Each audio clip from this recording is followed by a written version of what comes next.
अब इसके लिए एक जो लेडीज़ लोग मोबाइल का रखती थी ना कवर, वो टांग दीजिए, उसके अंदर इसको रख देंगे तो आवाज़ क्लियर आएगा। उसमें हमने रिकॉर्डिंग सुना था तो क्लियर उतना नहीं आता, यहाँ रखेंगे ना एकदम क्लियर आएगा। ये लोग वहाँ रख देती हैं ना ना इस पे टांग के रखेंगे तो दीदी की एकदम साफ आवाज़ होगी।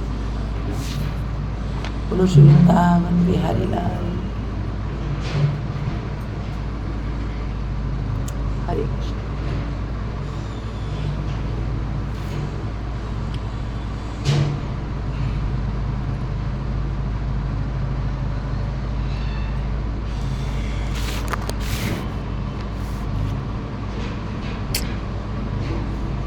तुम लोग याद भी नहीं रखते। अगर हमको याद नहीं रहे, कोई विशेष व्यक्ति ना रहे तो तुम याद नहीं। बड़ी ये हमें या तो हम क्रिया करें ना करें तो कोई जिम्मेदार नहीं, चल रहा है किसी भगवान की।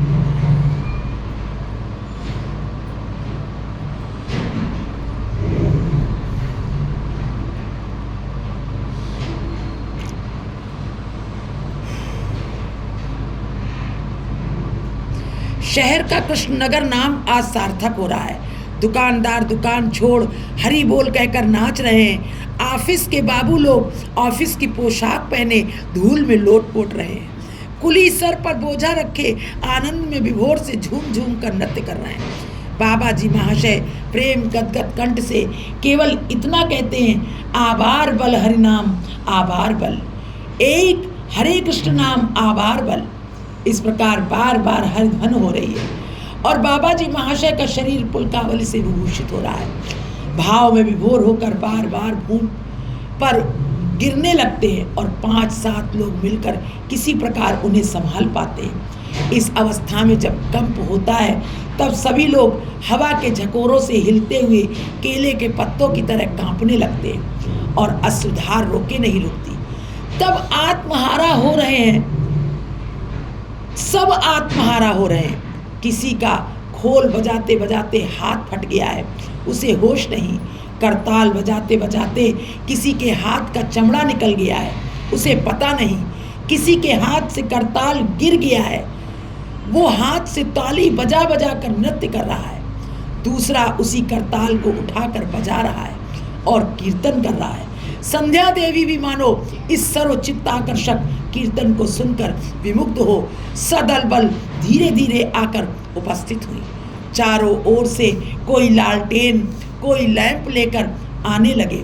इस प्रकार बहुत समय तक कीर्तन करने के पश्चात अपनी इच्छा ना होते हुए भी भक्त गणों को थका जान बाबा जी महाशय ने रात्रि 8 बजे के लगभग कीर्तन समाप्त किया। उनकी इच्छा अभी भी बंद करने की नहीं थी। आप देखिए, आप कुली कोई उस जमाने में क्या था कि या तो खच्चर थे या फिर कुली लोग होते थे जो सामान इधर उधर ले जा रहे हैं, कोई यातायात के साधन और नहीं थे, कोई नहीं थे। अब कोई कुली जो सर पे बोझा लादे है वो बहुत तेज दौड़ के चलते हैं कुली लोग कि जल्दी से बोझा दूसरी जगह जाके पटक दें क्योंकि वजन बहुत होता है। अब वो आत्मविस्मृति हो गई वजन की, ये हरिनाम से आत्मविस्मृति हो गई, वो वही बोझा रखे रखे नाच रहा है। अब उस बोझे का भी उसे होश नहीं, कितना बड़ा बोझा लादे। बोझा लदा है लेकिन उसे उसका एहसास नहीं हो पा रहा है। हरिनाम के कारण विस्मृति हो गई उसे। कैसे हरिनाम होना चाहिए वही दृष्टिपात, वही दृष्टि दे रहे हैं। जब तक हमें अपनी सब कुछ होश है तो हरिनाम कैसा। सब लोग अलग अलग दल बनाकर हरि बोल बोलते बोलते बगीचे में आ जा रहे हैं। कभी भी जिसके मुख से हरिनाम सुनाई नहीं पड़ता था वो भी मानो एक प्रकार के नशे में डूबकर उद्दंड नृत्य कर रहा है और हाथ से ताली बजा बजा कर हरि बोल बोल रहा है। और रात कोई 11 बजे सबको होश हुआ और अपने अपने घर की सुधि आई। उधर बाबू जोगेश बाबू आदि ने कहा कल शनिवार है, कीर्तन थोड़ा आगे ही क्यों ना निकालें। बाबा जी महाशय ने इसका अनुमोदन किया। सब लोग परमानंदित हो अपने अपने घर चले गए। रात्रि में इन लोगों के भोजन आदि की व्यवस्था हीरालाल बाबू ने ही की। प्रभात होते ही जोगेश बाबू ने आकर विनीत भाव से बाबा जी महाशय से पूछा, आपके साथियों के आहार आदि की व्यवस्था क्या है? बाबा जी, बाबा हम भिखारी हैं, हमारे लिए व्यवस्था का क्या प्रश्न? प्रभात होते ही योगेश बाबू ने पूछा बड़े विनीत भाव से कि आपके हमारे लिए आपके साथियों के आहार आदि की क्या व्यवस्था, माने क्या पाते हैं, क्या हम इनके लिए व्यवस्था बना दें, आप बताइए। तो बाबा ने क्या कहा कि हम भिखारी हैं, हमारे लिए व्यवस्था का क्या प्रश्न है? प्रभु जिस समय जो दे देते हैं वही पा लेते हैं। योगेश बाबू, ये बात तो बाबा सभी के लिए समान रूप से लागू है। उन्होंने कहा ये तो सभी के लिए लागू है कि जो जिस समय मिल जाए वो पा लेता है। प्रभु के दिए बगैर क्या किसी को कुछ मिलता है? वो कह रहे हैं। फिर भी प्रत्येक मनुष्य का अपना अलग नियम होता है। जैसे मैं अमुक व्यक्ति के हाथ का या अमुक प्रकार का भोजन नहीं करूंगा, कि मैं इसके हाथ का नहीं करूंगा या मैं ऐसा भोजन नहीं करूंगा। बाबा जी, आप लोगों में विधवा स्त्रियों का जिस प्रकार आहार होता है, आप लोगों में विधवा स्त्रियों का जिस प्रकार आहार होता है, हमारा भी उसी प्रकार होता है। परंतु विधवा स्त्रियों में कोई कोई अनिवेदित वस्तु का आहार कर लेती हैं, वो भगवान को भोग प्रसादी नहीं चढ़ाती हैं, और कोई कोई कर लेती हैं, जो हम नहीं करते। हम उबलाओ ऐसा सब कुछ पा लेते हैं, सादा बिल्कुल। लेकिन हाँ, उनमें कोई कोई निवेदित नहीं करती हैं, हम निवेदित करके पाते हैं। योगेश बाबू, अच्छा, नारायण का प्रसाद क्या आप लोग ग्रहण कर लेते हैं? बाबा जी, बाबा, नारायण ही तो हमारे देवता हैं। ऐसा कौन पाखंडी है जो नारायण का प्रसाद नहीं ग्रहण करता है? योगेश बाबू, मेरी माँ और विधवा बहन है, यदि आपकी अनुमति हो तो उनके द्वारा भोजन पकवाकर नारायण का भोग लगाऊं और आज आप सब मेरे घर ही प्रसाद पाए। बाबा जी, अच्छा, निताई की इच्छा से ऐसा ही होगा। हरि बोल, निताई गौर।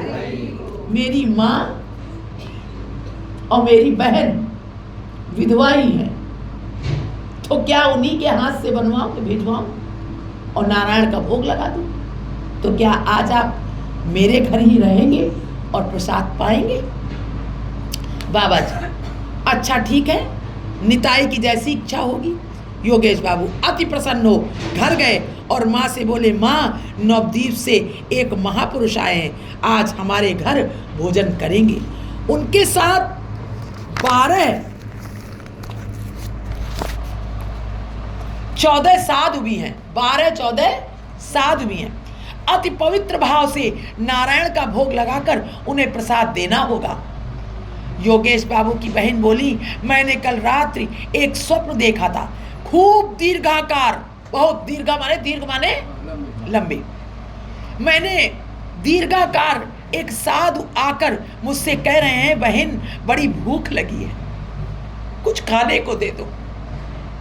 मैं आनंद में विभोर हो गई और उनके बैठने के लिए आसन लगा दिया। बस इतने में मेरी नींद टूट गई। जो हो, हम लोग बहुत पवित्रता से नारायण का भोग लगाएं। जो भी हो, हमने जो स्वप्न देखा है, आपके वचनों के अनुसार हमें वैसे ही वैसा कुछ नजर आता है। लेकिन अब कुछ भी हो, हम बड़ी पवित्रता से भोजन बनाएंगी और नारायण का भोग लगाएंगे। योगेश बाबू ने जितना संभव हो सका भोजन का आयोजन कर दिया और दफ्तर चले गए। किंतु उनका मन इन महापुरुषों के चरणों में लगा रहा। दफ्तर जाना जरूरी था, चले गए, लेकिन अब कैसे बहन बना रही, कैसे एक मन में उल्लास होता ना, ऐसे बनवाएं, ऐसे करवाएं महापुरुषों के लिए। तो मन उनका दफ्तर में भी यही लगा रहा। दफ्तर का कार्य करते समय बराबर इनकी मूर्ति उनके सामने नृत्य करती रही। 12 बजे के निकट योगेश बाबू के यहाँ से एक व्यक्ति बाबा जी महाशय को लिवाने गया। बाबा जी महाशय भक्त मंडली सहित कीर्तन करते करते योगेश बाबू के यहाँ आकर उपस्थित हुए। कुछ देर नाम करने के बाद पश्चात योगेश बाबू की बहन को संबोधन कर बोले, दीदी बड़ी भूख लगी है, कुछ खाने को दो। बोलो गुरुदेव भगवान की। स्वप्न में देखा था वही वो कह रहे हैं, बहन बड़ी भूख लगी है, कुछ खाने। ये सब महाजन सब अंतर्यामी रूप से सब जानते हैं, जीवों की प्रसन्नता के लिए ऐसा बोलते हैं। माँ कहाँ है? दीदी ये शरणागति भी देखिए आप, हाँ, उन्होंने कहा निताई की, जहाँ हम तो भिखारी हैं, हाँ। भिखारी को जहाँ मिल जाएगा वो वहाँ पा लेता वहीं है। पा लेता और आपने जोगेश बाबू देखिए, वही निताई चांद ने जोगेश बाबू के घर मन में प्रेरणा करी है। हाँ। और उन्होंने ही रात में पहले स्वप्न भी स्वप्न में दिया। ये सब अंतर्यामी सब और ये तो बाबा तो खुद ही जहाँ- करते हैं सारा जहाँ काम। आग्रह किया वहाँ चले गए, वहाँ चले गए। वहाँ चले गए। अब देखिए बात क्या तत्व से ये है, हाँ, वो तत्व से यही बात है। तत्व की बात जो ये तो एक बाहरी दिखाई दे रही है। एक एक अन्न का कण भी वही पावाते हैं। बाहर तो ये दिखाई दे रहा है कि उन्होंने कहा हमारे यहाँ पा लीजिए, लेकिन तत्व से क्या हो रहा है इसके अंदर?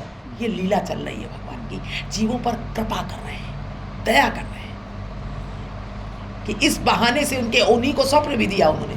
अब कितने आनंद में पवा रहे हैं वो। योगक्षेम वहाम्यम। योगक्षेम महाम्यम। कह रहे दीदी बड़ी भूख लगी है, कुछ खाने को दो। माँ कहाँ है?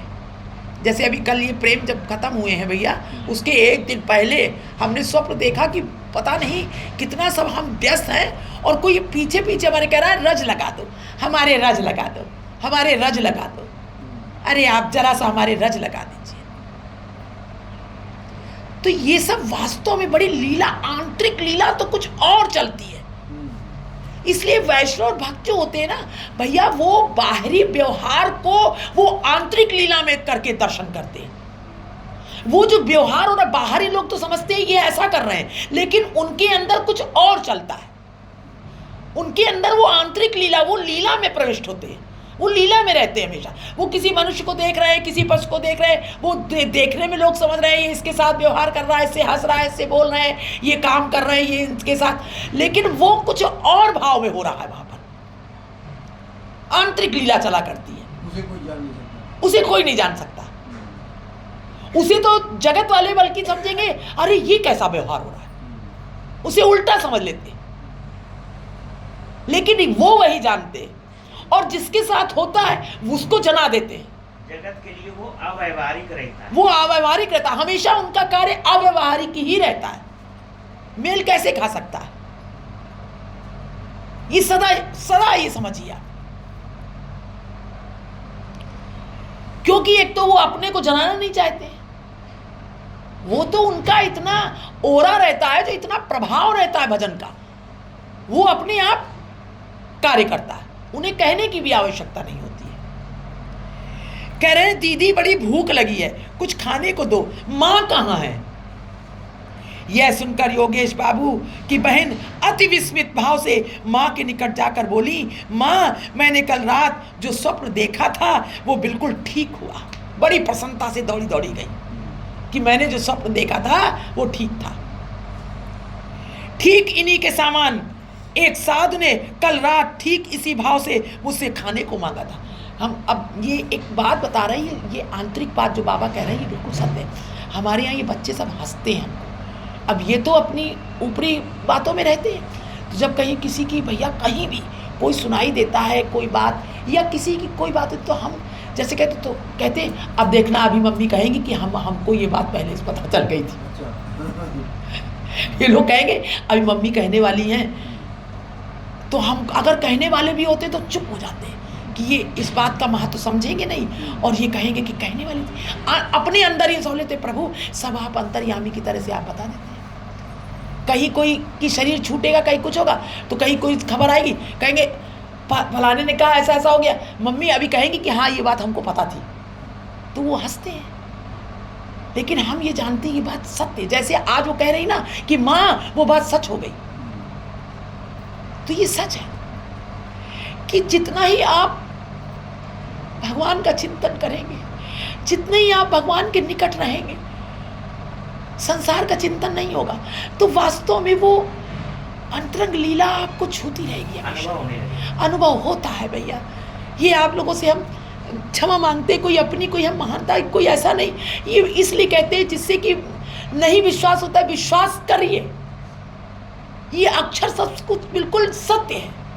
इसमें कोई शास्त्रों से पढ़ने की लिखने की कोई सब अनुभूति गम्य चीज है सब, ऐसी वस्तु है सब, बहुत आनंद की बात है।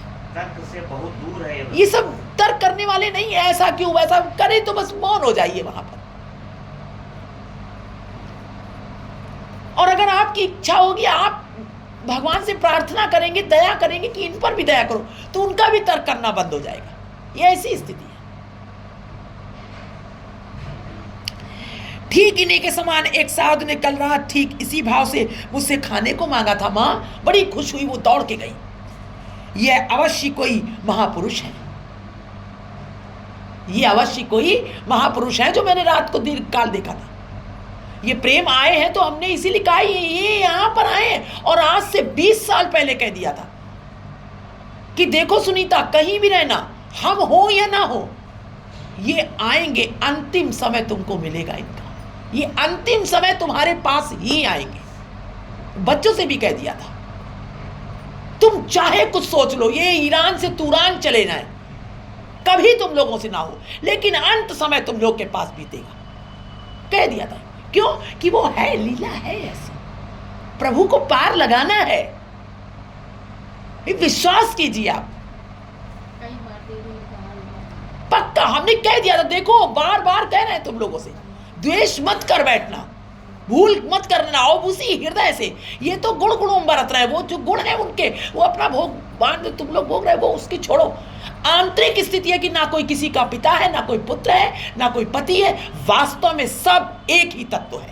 ये सब लेना देना चुक ये सब लेना देना चुक रहा है, और उनके द्वारा भगवान सब कार्य करा रहे हैं भाई।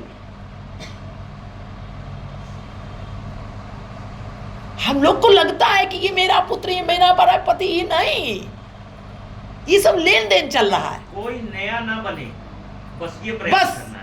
अब यहाँ नया हम लोग बना लेते हैं ना भाव, अरे इससे तो बहुत बचना है, बस यही भाव सोचकर सबसे सेवा करनी है कि बस ये हमारा लेन देन था, ये चुक जाए। तभी हम कहते हैं कोई शरीर छोड़े, रो मत, रुदन मत करो, सबसे यही कहते हैं। नया बनाने का क्या अभिप्राय है? नया यानी कि जो हम आसक्ति कर लेते हैं कि ये हमारा पति है, ये हमारा पुत्र है, फिर उसमें हम अपनी वासना करके जीते हैं ना, भावना हम रख लेते प्रेम भावना कर लेते हैं ना। कोई नया उसने हमारे विपरीत कार्य किया और हमारा तुरंत मन में उसके प्रति या तो प्रेम बढ़ जाता है या द्वेष हो जाता है, तो ये नया हो गया ना।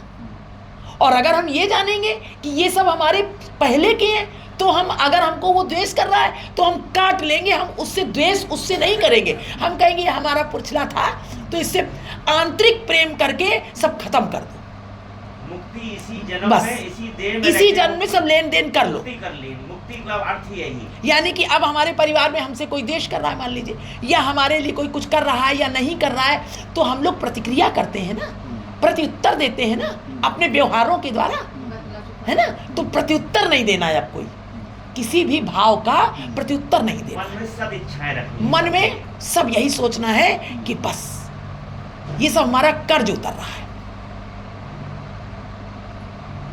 ये नया का अभिप्राय। कोई कष्ट दे रहा है, उसमें हमें अंदर से, हमारे अंदर उद्विग्नता ना हो करके, और उसके लिए ठाकुर जी से प्रार्थना, और अंदर तो हम अपने भाव में ही रहेंगे, अपने भाव में रहेंगे, फिर हमारे अंदर उद्विग्नता नहीं आएगी। और हमारा सब यही सोच करके हमें काम क्रोध लोभ नहीं आएगा भैया। जीना इसी का नाम ये कि हमारे ये संसार में होता है, ये तमाम संसार में अपने परिवार में लोग हैं, किसी से कुछ है, किसी से कुछ है, किसी से क्या, सब एक सा भाव तो नहीं होता है।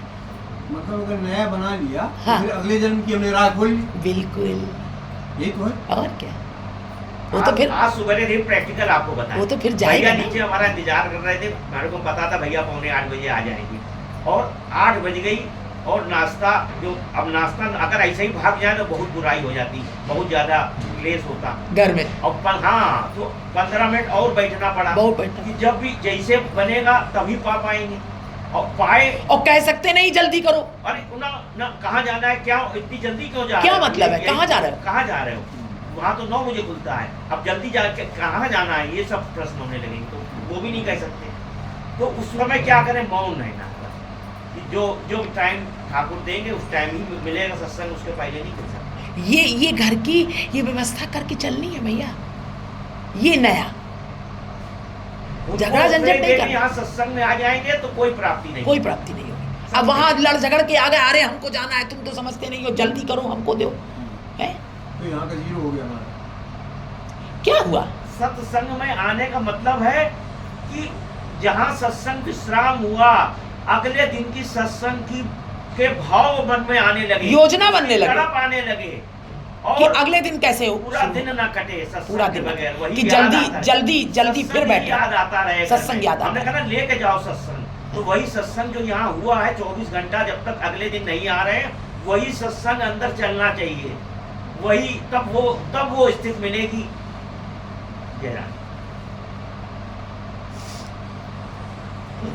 घर के जितने, ये नहीं कि उससे झगड़ा कर लिया, उससे झगड़ा कर रहे हैं, अब हमको ये नहीं कर रहा है, कोई हमको वो नहीं कर रहा है, हम कैसे करें, ये क्या करें, ये सब नहीं। अंत काल में बहुत क्लेश होते हैं, कठिन है। शरीर पे भी और बाहरी भी बहुत क्लेश मिलेंगे अंत काल में, बाहर के तौर पे और शरीर के अंदर तो स्थिति तो बहुत विपरीत होती है। युद्ध क्षेत्र में बैठा जो इन दिया। सब परिस्थितियों में रहते हुए भी और और ऐसे रहेगा, वही शांत अंत काल में पा पाएगा। कितना कठिन है, बहुत कठिन है। कि युद्ध क्षेत्र में आपको बैठा दिया गया है, हाँ। चारों तरफ युद्ध ही युद्ध हो रहा है, और युद्ध करना नहीं है। और युद्ध करना नहीं है, तो आप शांत रहना, वेरी डिफिकल्ट। लेकिन भैया जो भगवान की शरण में होता है ना, तो वो सरल कर देते हैं, कर देते हैं। भक्तों के लिए तो ठाकुर युद्ध करता है। और हाँ, और उनको चारों ओर विपरीतता ही मिलती है, ये भी बड़ी बात है। जितना वर्तमान जितना क्षेत्र दिख रहा है, वहां सुलभ नहीं है। भक्त अगर वास्तव में भगवान की ओर चल रहे ना, तो आपको सुलभ नहीं है। और अगर सब बहुत अच्छा है तो समझ लीजिए कि बहुत भयानक स्थिति है, ये भजन हो नहीं रहा है हमारा। एक भक्त का तो आपने सुनाया था कि कोई संत आ गए थे, तो उनके पास उनकी सेवा के लिए कुछ नहीं, तो पत्नी को वहाँ भेजे दे रहे थे कि उनकी सेवा करो जा करके उससे, हाँ। और वो उससे जो धन मिलेगा उससे हम सेवा करेंगे साधुओं की। पीपा जी महाराज पीपा जी महाराज, ऐसी ऐसी स्थिति है। वो खुद छोड़ने गए थे। अब भैया जैसे घर की बात बता रहे हैं, यही हाल हमारा रहता है। हम ज़्यादा घर में बात ही नहीं करते किसी से, हमारी तो मुख से बात निकली कि बस वो मजाक बनी। और जबकि ऐसा नहीं है कि कोई विपरीत आचरण करते हो, कोई मद्यपान करते हो, कोई गलत नहीं, वहाँ तक गहराई तक पहुँचे, लेकिन वो समझना मुश्किल होता है। क्या हुआ?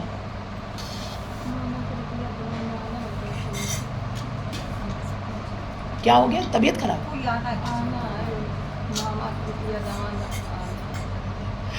तो ऐसी स्थिति है कि विपरीतता है जैसे घर में, तो आपको उसमें अब नया ये मत करिए कि ये बुरा है, ये बुरा है, इससे कैसे, ये हमारी बात नहीं समझता, ये नहीं समझता, इससे हम ये कर लें तो हम भजन कर लेंगे, तुम ऐसा कर लो तो हम ये कर लेंगे। इससे कोई फायदा नहीं होगा। भजन का मतलब है जो पल ये है ये, तुरंत वाला, बस। यही पल है भजन का। जिसने इस पल भजन, जो कोई पल छोड़ता नहीं है, हर पल उसके लिए अभी वर्तमान है, और वो हर पल वो ही जीता है भजन सत्संग में। वही जो है कर सकता है, जो सोचता है मैं अभी अनुकूलता कभी नहीं मिलेगी, जो अभी 1 घंटे बाद अनुकूलता का इंतजार करेगा, तब हम भजन करेंगे बैठ के, बाद का या 1 हफ्ते बाद ये का। सब शांत हो जाए तब हम भजन कर लेंगे बैठ के। वो नहीं हो सकता। अभी भैया ने कहा ना, आग का दरिया है, बिल्कुल आग, चारों ओर आग चल रही है। तभी हम सबसे कहते हैं अरे ये सब तो चलता रहेगा, ये कभी यहाँ खत्म होने वाला नहीं। जीने मरने के समय किसी के वो सबसे सुंदर काल होता है कि जितने लोग हैं वहाँ वो नाम रस में डूब जाए। जो जाग गया है उसके निमित्त नाम करें उस समय, जो गया है उसके निमित्त नाम करना है उस समय। जैसे आज भी हम लोग हैं, तो आज का जितना भी नाम हुआ है सब उन्हीं के उन्हीं को मिले जाता है। हम अपना कुछ नहीं हमको चाहिए, सब उन भैया का। अब वो सुनीता के हस्बैंड गए, यहाँ आए, देखिए कितनी बड़ी बात है, आश्चर्य बिल्कुल। कहाँ पड़े होते क्या, लेकिन खबर मिल गई यहाँ है, और पूरा 24 घंटे, कोई जान सकता था इनका 24 घंटे भजन होगा उच्च स्वर से। वो उनके जो सुनीता के जेठ आए थे, सुनीता बता रही थी, अब पहली बार उन्होंने देखा, वो तो अन्नू को इतना जरा सा देखा था, अब वो व्यक्ति उन्हीं की वजह से आना जाना नहीं होता था।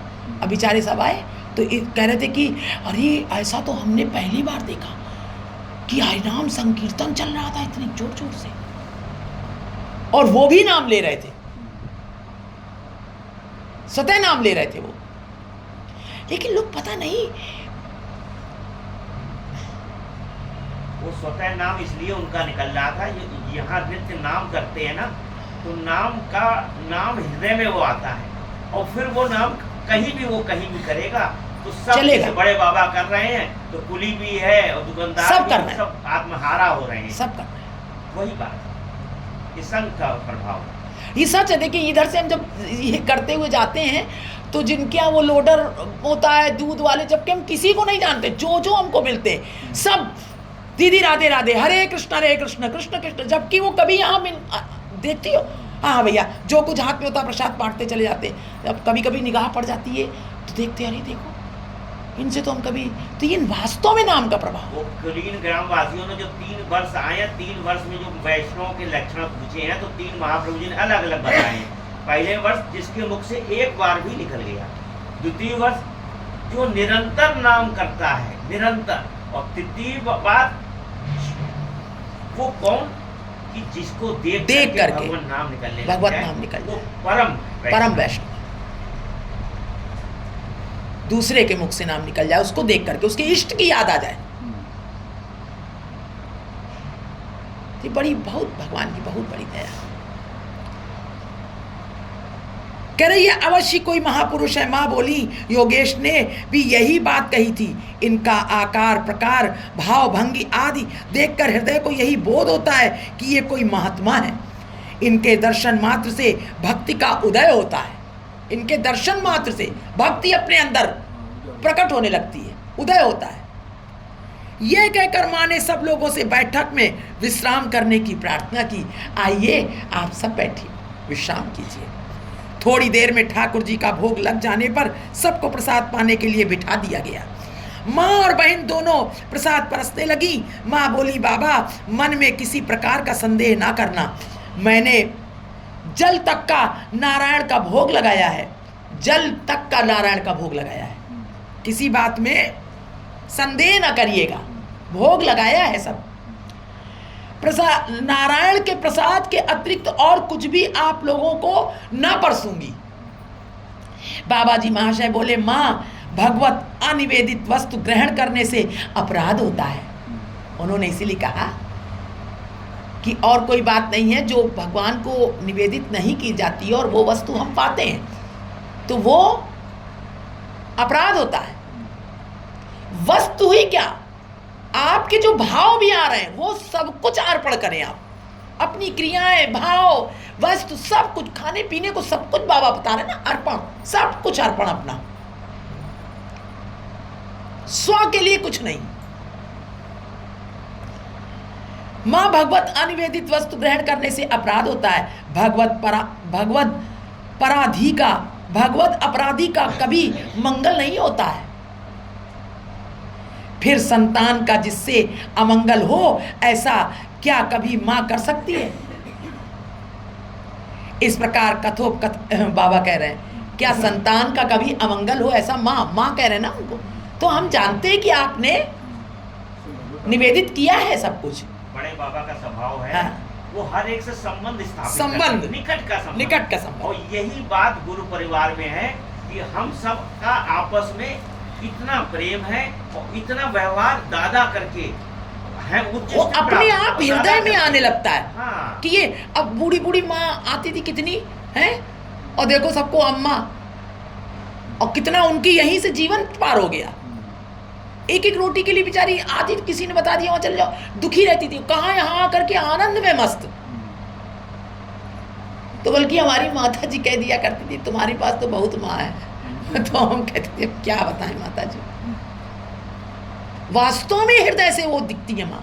ये संबंध बन जाता अपने आप, प्रेम उदित हो जाता है। तो वही कह रहे हैं, इस प्रकार कथोपकथन के साथ सब लोग प्रसाद पाने लगे। इसी समय योगेश बाबू ऑफिस से आ गए और माँ और बहन के मुख से सारा वृतांत सुन बड़े सुखी हुए। जब सब लोग प्रसाद पा चुके, योगेश बाबू बोले आज बगीची न जाकर यहीं विश्राम करे तो अच्छा हो, यहाँ से नगर कीर्तन निकालने में भी विशेष सुविधा होगी। बाबा जी महाशय बोले जिसमें आप लोगों की सुविधा हो वैसा ही करें। उन्होंने कहा यहीं से संकीर्तन करते हुए चले जाइए, बगीची से ना करिए, और यहाँ आपको सुविधा भी होगी। उन्होंने कहा जिसमें आप लोग को प्रसन्नता हो मैं वही कार्य करूँ। बड़े बाबा कभी किसी को ना ही नहीं करते, ना ही नहीं आप करते, देखते जाइएगा आगे, दुखी नहीं करेंगे किसी बहुत को। ऐसा कोई पॉइंट होगा तभी वो कुछ समझाएंगे। जब सब लोग प्रसाद पा चुके, सबकी रजा में। योगेश बाबू बोले आज बगीची न जाकर यहीं विश्राम करें तो अच्छा हो, यहाँ से नगर कीर्तन निकालने में भी विशेष सुविधा होगी। योगेश बाबू बहुत प्रसन्न हुए और बैठक में सबके विश्राम का प्रबंध कर स्वयं प्रसाद पाने लगे। कुछ समय विश्राम करने के पश्चात कोई 3:30 बजे सब लोग कीर्तन निकालने के उद्योग में लग गए। किसी को निमंत्रित करने की आवश्यकता न पड़ी। बहुत से लोग योगेश बाबू के घर आकर एकत्रित होने लगे। बाबा जी महाशय ने कीर्तन आरंभ किया। सबको पता चल गया 3 बजे से शुरू होना है, तो तमाम लोग आ करके बाबा के घर, उनके घर, योगेश बाबू घर आने लगे। कीर्तन आरंभ किया बाबा ने। और भी अनेक प्रकार के, अब बाबा पद गा रहे हैं, ये इसमें पद है। फिर और भी अनेक प्रकार के पदों का कीर्तन होने लगा। अगणित दीदी इसमें देखिए उपासना में हमने कहा था 15% और 85%, इसमें जो एक नित्यानंद प्रभु का है वो आलाप पढ़ दिए। अक्रोध परमानंद नित्यानंद प्रकट अप्रकट लीलार दुई विधान, प्रकट लीलाए करेन प्रभु निजे नृत्य गान, अप्रकटे नाम रूपे साक्षात भगवान, कीर्तन बिहारी रूपे सदा वर्तमान, दक्षिणे श्री नित्यानंद बामे गदाधर। अब बता रहे बाबा, दक्षिणे श्री नित्यानंद और बामे श्री गदाधर, और सम्मुखेते नृत्यावेशे कुबेर कुमार, और गदाधरेर बामे श्रीवास आर नरहरि, 64 महंत, 12 गोपाल सगे करी, और सभाकार आगे निताई दुबाहु तुलिया। सबको सभाकार आगे निताई, वही ठाकुर जो मंदिर दुबाहु तुलिया, दोनों मंदिर में हाथ विराजमान है। हाँ। जब संकीर्तन भक्त करने नगर संकीर्तन को भी जा रहे हैं तो वही ठाकुर आकर के और संकीर्तन में आगे आगे चलते हैं, जो नाम संकीर्तन, ये बात कह रहे हैं। और वहाँ उनके पीछे पीछे कौन, उनके सब जितने महाप्रभु जी चल रहे हैं तो पीछे सभाकार आगे सब चल रहे हैं पीछे निताई दुबाहु तुलिया। हरे कृष्ण हरि नाम जान बिलाइया, मुखे अबार बल हरि नाम आतार बल, आगार प्रेम दाता निताई बले, निताई जारे देखे तारे बले, आमी बिना मूले बिकाइब, अक्रोध परमानंद नित्यानंद राय, अभिमान शून्य निताई नगरे बेड़ाए। अब इसको दीदी ये वाला वाक्य है, देखिए वैसे तो ये पूरी व्याख्या, इसकी पूरी व्याख्या पूरा 50 दिन की भी कम है। हाँ। ये जो ये पद है, ये जो है, और थोड़ा सा इस समय का विशेष है बहुत। अक्रोध परमानंद नित्यानंद राय, नित्यानंद राम। अब ये पूरा खाली एक वाक्य है। अब इसकी क्या है, अक्रोध ठाकुर के जितने आप सब अवतार देख लीजिए, किसी भी अवतार में बताइए कि ठाकुर ने क्या क्रोध नहीं किया है, विचार करिए, बताइए किसी। ये नित्यानंद राम, ये तत्व जो है ये परिकर नहीं है। आप श्री चैतन्य अभिन्न तनु निताई अमार, नित्यानंद प्रभु जो है महाप्रभु जी का अभिन्न कलेवर है। जितना भी दृश्य अदृश्यमान जितना भी है, ये पूरी प्रकृति, ये जितना सत्य भी है सब, बलराम जी जो है वो जो जितना भी है ठाकुर वो सेवा में जितना बिल्कुल भी, वही स्वरूप ही है। हम लोग भी जो हैं वो सब, भी, जितना ठाकुर सेवा में जितनी सामग्री है वो सब वही, वो सब वही ठाकुर वही को है। छोड़, और ठाकुर की जितनी सामग्री सब नित्यानंद, वो सब आप ही का स्वरूप। आपका तो स्वरूप। बताइए किसी अवतार में, रामावती अवतार में देखिए समुद्र पर क्रोध, और जिस समय वन में गए हैं वहाँ ऋषि मुनियों के हड्डियों को देख करके क्या प्रभु की वो दशा हुई, क्या प्रभु ने प्रतिज्ञा करी। और कृष्ण अवतार में है? तो जगह जगह जो है प्रभु ने सुदर्शन और भीष्म पितामह पे क्रोध किया, प्रभु ने, भक्त हैं वो, उन पे भी क्रोध किया, सब जगह क्रोध। नरसिंह अवतार में साक्षात आपने जो है बड़े बड़े नख से जो है पेट विदीर्ण कर दिया, ये लीला। और कहें कोई वामन अवतार, उसमें तो कुछ नहीं ना, उसमें भी बलि महाराज की सम्मुख जो लीला हो रही, शुक्राचार्य जी जब कमुंडल में आ गए कि इससे जल ही नहीं निकलने देंगे, तो प्रभु ने कुशा से उनकी भी आंख को जो है विदीर्ण किया। ये लीला हुई। अब कह रहे अक्रोध, जिस समय जगाई मधाई इत्यादि कहीं भी देख लीजिए पूरी लीला, महाप्रभु जी को स्वयं जो है जब प्रेमावतार है, प्रेम प्रदान करने आए, और इस लीला में भी जब उनको विस्मृति हो गई, उनको भी क्रोध आ गया, तब देखिए निताई चक्र, उन्होंने कहा चक्र, पैर पकड़ के निताई चांद ने क्या प्रार्थना करी कि नहीं प्रभु, इस अवतार में कोई अस्त्र शस्त्र नहीं होगा, कोई क्रोध नहीं होगा। इसीलिए निताई चांद ने इसके बाद जो लीला करी, कई क्या लीला करी कि द्वारे द्वारे पढ़िएगा, इसी में आगे है शायद। और फिर अभिमान शून्य निताई, निताई चांद हमारे अभिमान कोई नगरे बेड़ा है, ठाकुर का कोई अभिमान नहीं है, ठाकुर पने का कुछ भी नहीं है आपके अंदर, अभिमान शून्य। आप जो है दंते तृण धरी, गले में तो आप रस्सी लपेटते हैं। अधम चांडाल जनार धरे घरे घरे, अधम और चंडालों के घर उनके भी घर घर गए, और वहाँ कह रहे मुझको खरीद लो, मतलब मैं पशु तुल्य हूँ, मुख में घास का आशय यही है कि मैं घास खाने वाला पशु हूँ, और तुम मुझको खरीद लो, और मेरा इसका मूल्य क्या होगा? इसका मूल्य खाली एक बार हरिनाम बोल, एक बार तुम हरिनाम बोल। ब्रह्मार दुर्लभ प्रेम बिछेन जाचिए, जो ब्रह्मादिकों को दुर्लभ है वो प्रेम धन में तुमको दे देता हूँ। जे नालय तारे भले दंते तृण धरी, हमारे कनिया किनिया ले भज गौर हरि, ए तो बलि नित्यानंद भूमि गिरी जाए, ऐसा बोल करके भूमि पर गिर जाए। प्रभु जो है भूमि पर गिर जाते हैं, उनके चरणों में गिर जाते हैं, ऐसे लोगों के चरणों में गिर जाते हैं। सोनार पर्वत जेनो धूलाते लोटाए, कोई सोने का पर्वत धूल में लोट रहा हो, धूल में लोट रहा हो, ऐसी दृश्य होता है। ए हेन दयाल प्रभु जेबान भजिल, मानव जन्म से ही हेलाए हारियल। वो ना भजे है, वो ना भजे होगा। अगर जिसने ऐसे प्रभु का भजन नहीं किया तो उसका ये मानव जन्म जो है बेकार हो बेकार से हो गया। गोरा प्रेमे गरग गरगर निताई रंगिया, अब गोरा गोरा गो गो गो बोल भी नहीं पा रहे हैं, गरगर गर ये शब्द निकल रहा है आपके मुंह से। हरि बले चले जाए दुलिया दुलिया दुलिया दुलिया, डोलते हुए हरि हरि करके सब जगह जगह डुलिया डुलिया, हरि हरि करके शुद्ध नहीं है आपको। गौर प्रेम मदिरा पान किए, गौर प्रेम की मदिरा का पान किए हमारे निताई। अरुण कमल जिमि नयन जुगल, अरुण कमल दुई नयन दोनों गोरा गोरा नेत्र लाल गोरा बलि झुरे अविरल, अविरल आंखों से अश्रुपात हो रहा है। करुणा सागर मोर प्रभु नित्यानंद, ऐसे करुणा सागर है हमारे प्रभु। भज भज भज भाई पाइवे आनंद। अब आप आनंद देखिए, जो शुरुआत में लाइन थी, अक्रोध परमानंद नित्यानंद राम, परम आनंद। जो कोई भी गौर हरि को भजेगा, देखिए बाकी नामों में और क्या यहाँ पर फर्क बता दें आपको। हरे कृष्ण नाम हम लेते हैं, हरे कृष्ण हरे कृष्ण कृष्ण कृष्ण कृष्ण कृष्ण हरे हरे, हरे राम राम राम हरे हरे। और भज निताई गौर राधे श्याम, जब हरे कृष्ण हरे राम, तो वो ठाकुर का नाम है हरे कृष्ण मंत्र, उसमें अपराध का विचार है।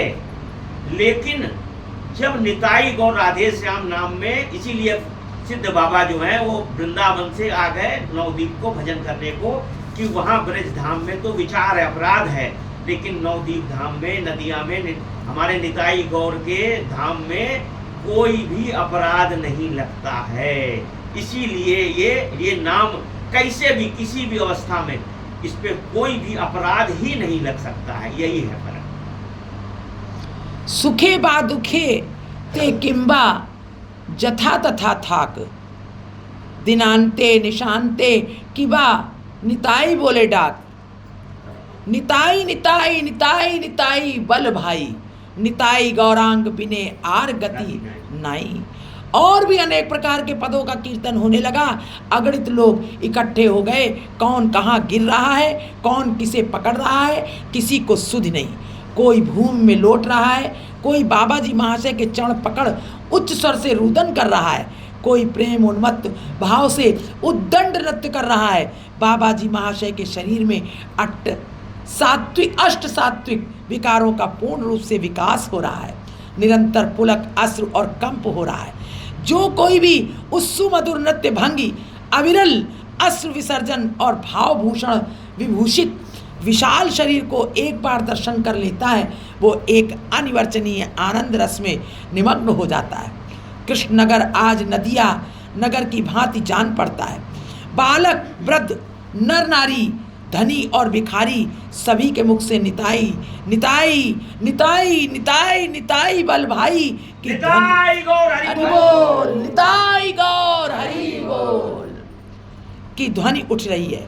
योगेश बाबू, अधर बाबू, राम गोपाल बाबू, अंबिका बाबू, अश्विनी बाबू, हरिहर बाबू इत्यादि सभी नंगे बदन नंगे पैर धूल में सने अश्रु विसर्जन करते और हाथ से ताली बजाते हुए नृत्य कर रहे हैं। बाबा जी महाशय बिल्कुल संज्ञाहीन हैं। क्या हिंदू क्या मुसलमान जिसे भी सामने पाते हैं उसे अपनी विशाल भुजाओं में भरकर निताई कहकर मानो निताई चांद के सी चरणों में समर्पित कर देते हैं। उसको अपनी बाहों में भर लेते, कहते हैं निताई गौर हरि बोल। ये पूरे ग्रंथ में ये जो लीलाएं अब चालू हुई हैं, ये पूरे ग्रंथ में यूं ही चलती जाएंगी। बात क्या है, ये निताई तत्व, बस एक तत्व निताई। जिसने इस तत्व को पकड़ लिया तो गौर हरि बोल, गौर हरि में प्रेम आएगा उसके अंदर और ठाकुर जी और राधा रानी मिल जाएंगे। सत्य है ये। देखिएगा, ये हम लोग करेंगे और देखिएगा इस निताई तत्व। बाबा जी महाशय बिल्कुल संज्ञाहीन है। क्या हिंदू क्या मुसलमान जिसे भी सामने पाते हैं उसे अपनी विशाल भुजाओं में भरकर निताई कहकर मानो निताई चांद के सी चरणों में समर्पण कर देते हैं। वो भी मंत्र मुग्धवत निताई निताई निताई निताई बोल भाई गा कर नाचने लगता है। इस प्रकार रात्रि में कोई 9 बजे सब लोग योगेश बाबू के घर लौटे और कीर्तन समाप्त कर कुछ देर विश्राम किया। योगेश बाबू की माँ और बहन ने पहले से ही नाना प्रकार के भोजन नारायण का भोग लगाकर तैयार कर रखे थे। सब बड़े आनंद से प्रसाद पाकर हरि नाम करते करते श्री कंठ बाबू के बगीचे लौट आए। बोलो गोविंद भगवान की। बोल निताई गौर हरि, निताई गौर हरि, निताई गौर हरि। आज यही विश्राम लेते हैं। कल श्री कंठ बाबू की बगीची में क्या होगा, कल ये दर्शन करेंगे। आज ही विराम।